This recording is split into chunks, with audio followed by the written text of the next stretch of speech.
Hello YouTubes.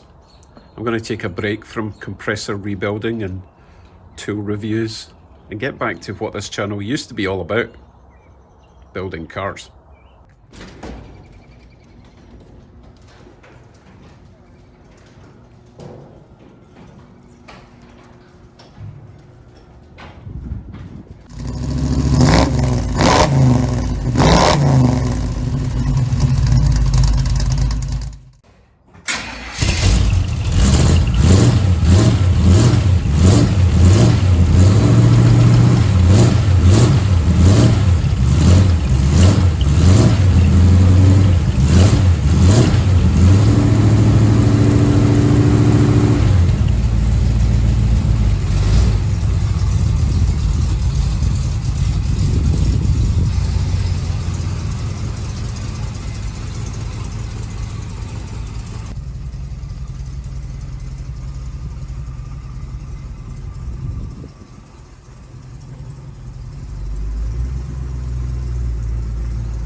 Show season is just around the corner.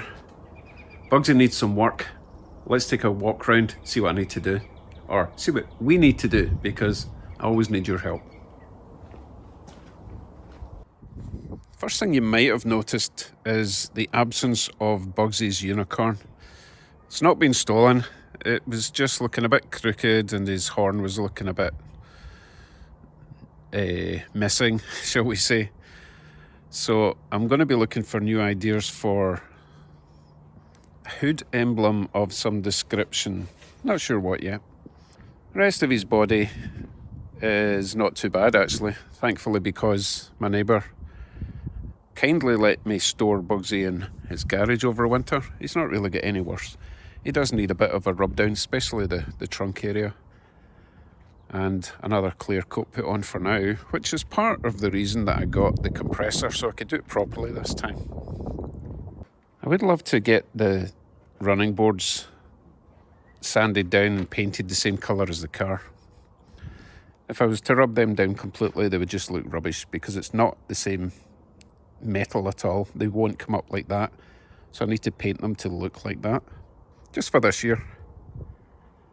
But what I'm getting at is, he's going to look like this for this show season, and then towards the end of summer, when the show season starts dying down, that's when I'm going to start thinking about proper bodywork and proper paint. One thing I would love to do before show season is to lower the back by about 1 inch. I think all I have to do is remove one of the leaf springs and that will just bring the back down. If you compare the back height to the front is sitting really low. And if I lower that down, it should match the front. The front will come down a little bit just because of geometry. But that's just a little bit higher than I like. Also means if I remove one of the leaf springs, it won't be quite so harsh on the suspension at the back. Talking of suspension, I never did fit bump stops.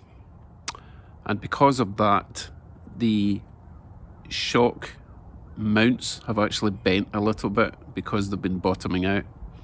So I need to get underneath and bend those mounts back and weld in some little gussets to stop them doing that again, and also obviously install some shock mounts, rubber shock mounts. Not sure where yet, but they're definitely required. While I remember, there is a brake line at the back that's been pinched because it's been bottoming out and just catching it where it shouldn't be catching it, so I need to take care of that. I think my exhaust pipes are still nice and solid. Yeah, they're fine. I suppose I could maybe look into patching up these holes at the back. Obviously that's where previous owner had the tail lights mounted, probably those horrible little oblong ones that look nasty.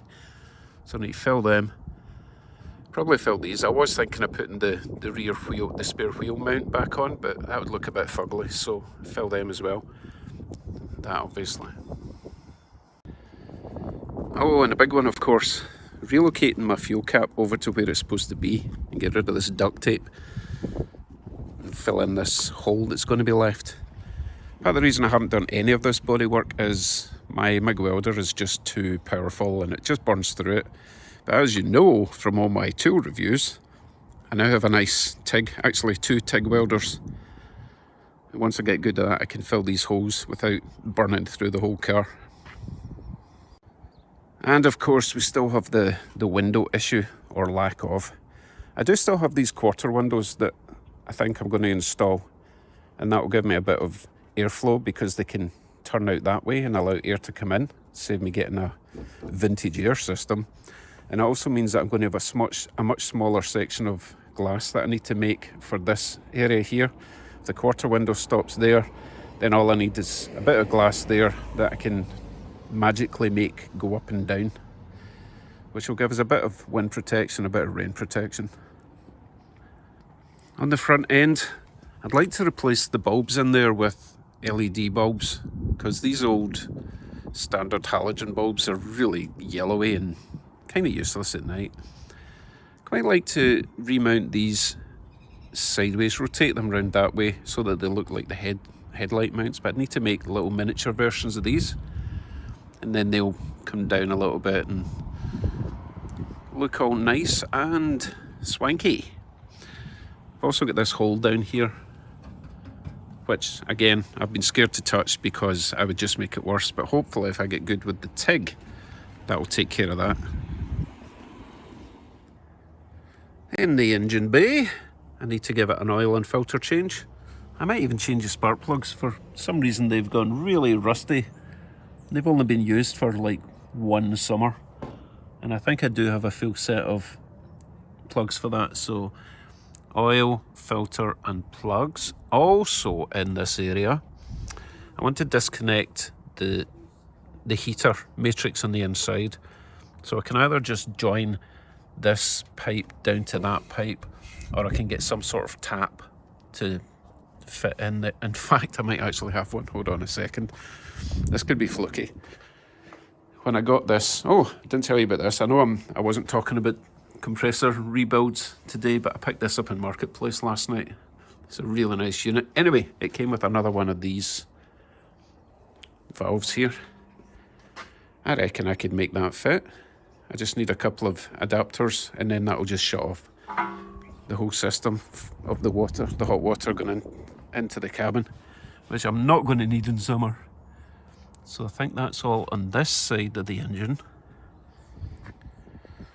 On this side, I need to top that up. Remember I said that brake line was pinched at the back? I think it might actually be leaking a wee bit, so I need to replace the pipe at the back and bleed the brakes, top that back up. I mean, it's still well above minimum, but you don't want to be running out of brakes.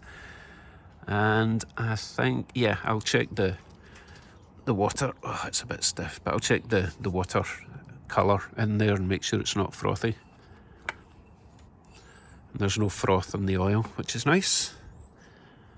I think that's all. The engine's been really good, as you probably know. I'm also hoping to get to some swap meets this year. A couple of things I need to get, like wiper arm, because that's absolutely useless. It does nothing. The other side's not too bad, but I'd like a new pair of these little guys, which you can't get anywhere except swap meets. And they generally don't cost a fortune. I also need a pair of these that come out a bit further. Just kind of like that. I could try bending that, but I don't want to risk it. It'll probably just snap it. I need that to come out to about there, because as you can see, that mirror is doing absolutely nothing. I've got a bit that much of usage of the glass from the other side. No use at all. So pair of them, please. And I'm still on the hunt for a pair of bumpers, front and back. Very specific style. They're not too curvy, not too wide, not too expensive. It's a tough one. Oh, another thing I just remembered. I need to create the guttering for the inside of the trunk lid area. Otherwise that's just going to fill up as soon as it rains. And of course, while we're at the swap meets, I'll be looking for some nice little emblem to put here. Hey, I might even get an actual Chevy one. So, plenty to do. And I haven't even spoken about the 7R7 project, which has got even more plenty to do. But you're probably wondering why I've not been doing anything for the last 4 months. Let me explain. So I wasn't going to bother you with all this, but I think it's important and it might help other people that might be in the same position as I've been in for the last few months. If you recall, I built Bugsy a couple of years ago, mostly on the driveway in the snow, in the middle of winter. So why is this year different? Well, here's the thing. Well, first of all, I went to the doctor and got blood tests, so I'll explain that in a minute. When I was building Bugsy, I was outside under the blue sky, which we get in winter here. It's very cold, but you get the blue sky. You can see where I'm going here. Vitamin D deficiency. That's what my blood results came back as, severe vitamin D deficiency. And the symptoms are tiredness, muscle fatigue, depression, all that kind of thing you get just from not getting any sunlight. What I was getting at there was, once Bugsy was built, I no longer really had to work on him outside. So when I started this new project early last year or late last year and into winter, this sits inside. I wasn't getting any sunlight. Can you believe it's something as simple as no sunlight? And all you need to do is take a vitamin D supplement, which is what I've got now. It's not a miracle cure. It's going to take a few weeks to kick in. But if you're feeling the same as me, if you're getting these symptoms of tiredness and depression and just feeling a bit old and achy, try some vitamin D deficiency supplements. But go to your doctor first. It might be something more serious. Lucky for me, it wasn't. So that's all my excuses gone. I can get back to work and get this project partly done and get Bugsy out to shows this year. Looking forward to it. So, as I say, I didn't want to give you a big sob story, but it's worth checking these things out. Right, I am going to get some gasoline because it's really expensive right now. But Bugsy needs gas. We all need gas. And if you're in this hobby like me, it doesn't matter how much the gas is, you're going to pay it. Right, I will see you very soon and we'll get some car stuff done at last. Take care, everyone. Bye-bye.